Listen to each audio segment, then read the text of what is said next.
BBC বাংলার সান্ধ্য অধিবেশন প্রবাহতে আপনাদের স্বাগত। আজ আপনাদের সাথে লন্ডন স্টুডিও থেকে আছি মানসী বড়ুয়া।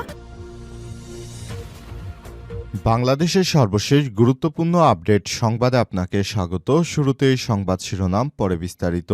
প্রথমেই জানাবো আমাদের হাতে থাকা সর্বশেষ গুরুত্বপূর্ণ সবথেকে তাজা আপডেট সংবাদ। যোগসু নির্বাচন আগামীকাল। জগন্নাথ বিশ্ববিদ্যালয় কেন্দ্রীয় শিক্ষার্থী সংসদ যোগসু ও হল সংসদ নির্বাচন 2025 মঙ্গলবার অনুষ্ঠিত হবে। মোট 39টি কেন্দ্রের 178টি বুথে ভোট গ্রহণ অনুষ্ঠিত হবে। এরই মধ্যে বুথ স্থাপন শুরু করেছে নির্বাচন কমিশন। বিকালে কেন্দ্র এবং বুথের তালিকা প্রকাশ করবে নির্বাচন কমিশন। এরপর জানাব ওসমান হাদির ঢাকা ৮ আসনে এবার প্রার্থী হলেন এনসিপির প্রার্থী নাসির উদ্দিন পাটোয়ারি। দুর্বৃত্তদের গুলিতে নিহত ইনকিলাব মঞ্চের মুখপাত্র শহীদ শরীফ ওসমান হাদির আসনে প্রার্থী ঘোষণা করেছে জাতীয় নাগরিক পার্টি এনসিপি। ঢাকা ৮ আসনে জাতীয় নাগরিক পার্টি এনসিপির পক্ষ থেকে নাসির উদ্দিন পাটোয়ারিকে মনোনয়ন দেওয়া হয়েছে ঢাকা ৮ আসনে। এবার কি তিনি জিতবেন সে বিষয়টি নিয়ে অনেক শঙ্কা দেখা দিয়েছে, কারণ নাসির উদ্দিন পাটোয়ারি তিনি অনেক সময় ভিন্ন ভিন্ন বক্তব্য দিয়ে তিনি নানা সময় আলোচনায় এসেছেন। এবার বিষয়টি কোন দিকে গড়ায় সেটি দেখার বিষয়। এদিকে বাড়বে আমদানি ব্যয়, চাপের সংখ্যা খুচরা বাজারে। স্থলবন্দরে মাশুল বৃদ্ধি। দেশের সব স্থলবন্দরের সেবা বা মাশুল ৫% বাড়ানোর সিদ্ধান্তকে কেন্দ্র করে আমদানি রপ্তানি বাণিজ্যে নতুন করে ব্যয়চাপ তৈরির শঙ্কা দেখা দিয়েছে। বাংলাদেশ স্থলবন্দর কর্তৃপক্ষ ইতিমধ্যে সংক্রান্ত প্রজ্ঞাপন জারি করেছে, যা আগামী ১ জানুয়ারি থেকে কার্যকর করা হবে।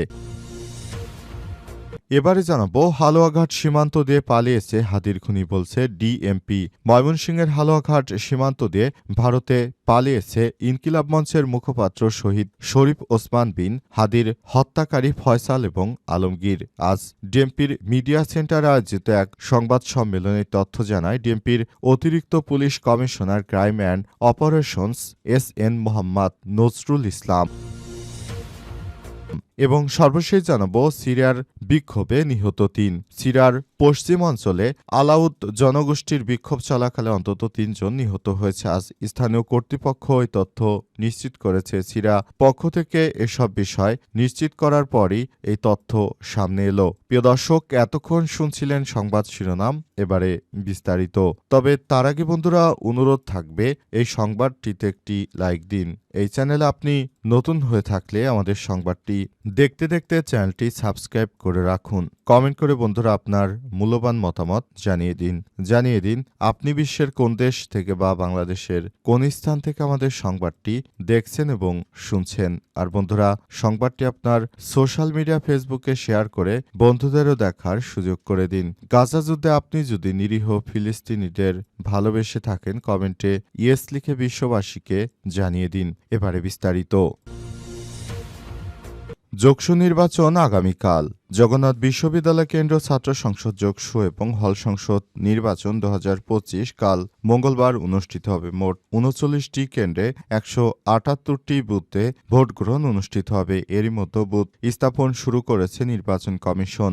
আজ কেন্দ্র এবং বুথের তালিকা প্রকাশ করে কমিশন সূত্র থেকে জানা গেছে, কেন্দ্রীয় সংসদের জন্য 38টি এবং হল সংসদের জন্য একটি ভোট কেন্দ্র নির্ধারণ করা হয়েছে। প্রতি 100 জন শিক্ষার্থীর জন্য একটি করে ভোট গ্রহণ বুথ থাকবে। ভোট গ্রহণ শেষে মেশিনের মাধ্যমে ভোট গণনা করা হবে। নিরাপত্তা ব্যবস্থা নিয়ে প্রধান নির্বাচন কমিশনার অধ্যাপক ড মোস্তফা হাসান বলেছেন, এ বিষয়ে স্বরাষ্ট্র মন্ত্রণালয়ের সঙ্গে বৈঠক করা হয়েছে। পাশাপাশি স্থানীয় পুলিশ প্রশাসন ও বিশ্ববিদ্যালয়ের প্রক্টর অফিসের সঙ্গেও আলোচনা করা হয়েছে। সব মিলে নির্বাচন শান্তিপূর্ণ ও সুষ্ঠুভাবে সম্পন্ন হবে বলে আশাবাদ ব্যক্ত করেছেন তিনি। নির্বাচনের দিন কেন্দ্রের প্রবেশ সংক্রান্ত বিষয়ে প্রধান নির্বাচন কমিশনার বলেছেন, কেবল অনুমোদিত ব্যক্তি, ভোটার, শিক্ষক, নির্বাচন কাজে বিশেষভাবে অনুমোদিত ব্যক্তিরাই ভোট কেন্দ্রে প্রবেশ করতে পারবেন এবং এজন্য নির্ধারিত পরিচয়পত্র বাধ্যতামূলক করা হয়েছে বলে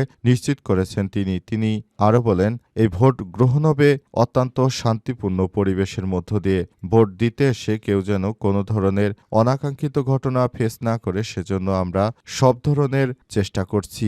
আমরা মনে করি এবারের জাতীয় সংসদ নির্বাচন হবে ইতিহাসের সবথেকে ভালো মানের একটি নির্বাচন। এই নির্বাচনটা হতেই হবে, কারণ দীর্ঘ ১৭ বছর মানুষ তাদের কাঙ্ক্ষিত ব্যক্তিকে ভোট দিতে পারেনি। এবার সেই কাঙ্ক্ষিত ভোটের মাধ্যমে বাংলাদেশের প্রতিটি জনগণ তাদের সেই কাঙ্ক্ষিত ব্যক্তিকে ভোটদান করবে।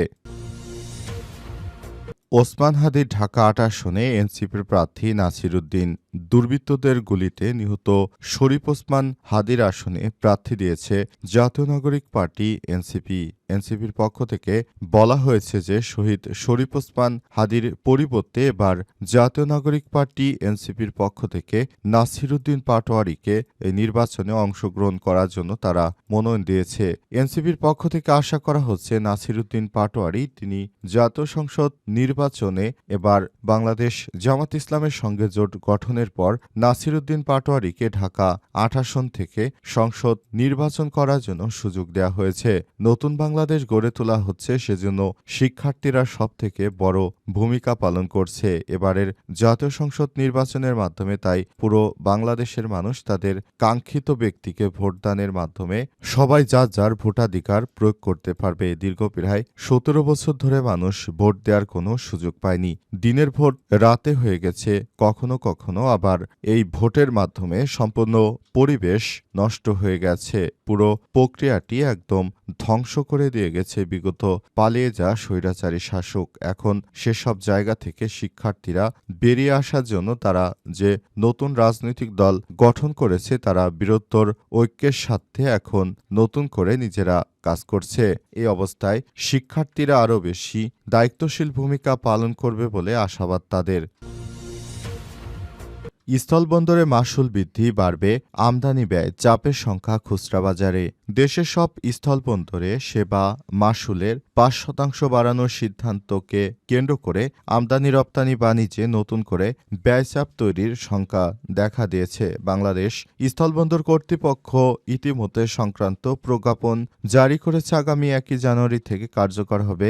অন্য স্থলবন্দরের তুলনায় সেবার পরিমাণ ও ব্যয় বেশি হয় বেনাপোল স্থলবন্দরের জন্য আলাদা প্রজ্ঞাপন জারি করা হয়েছে। দেশের সবচেয়ে বড় স্থলবন্দর বেনাপোল বর্তমানে ২৭ ধরনের সেবার বিপরীতে মাশুল আদায় করা হয়। নতুন প্রজ্ঞাপন অনুযায়ী বেনাপোল স্থলবন্দর ব্যবহারকারী যাত্রীদের জন্য মাশুল ২০২৫ সালে ৪৯ টাকা ৭৯ পয়সা থেকে বাড়িয়ে ২০২৬ সালে ৫২ টাকা ২৭ পয়সা নির্ধারণ করা হয়েছিল।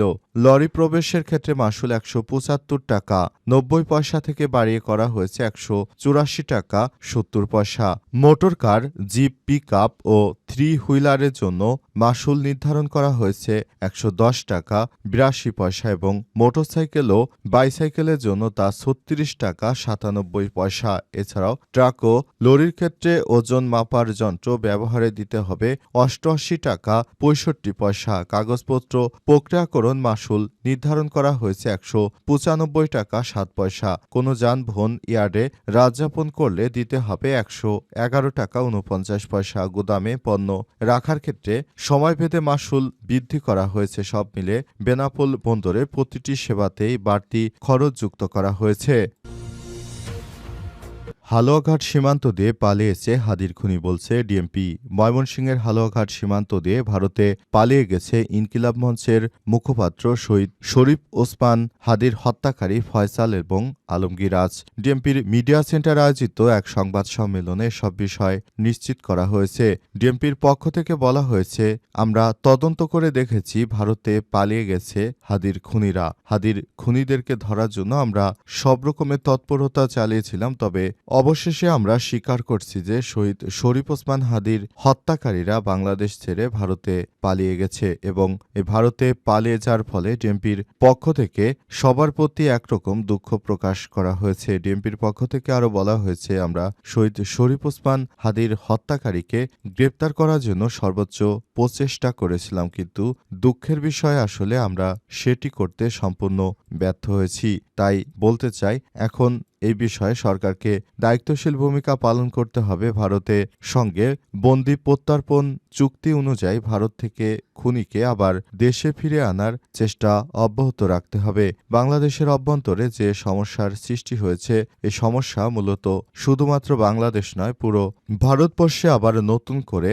আন্দোলন সংগ্রাম শুরু হয়েছে। এ অবস্থায় সবাইকে আরও বেশি সতর্ক থাকতে হবে এবং বাংলাদেশের প্রতিটি জায়গায় জায়গায় সবাইকে আরও বেশি অ্যাক্টিভ থাকতে হবে, যাতে করে এই ধরনের দুষ্কৃতকারীরা আর কখনো এই খুনের ঘটনা ঘটাতে না পারে। সেজন্য সবাইকে আরও বেশি সতর্ক থাকতে হবে বলে মনে করে ডিএমপি।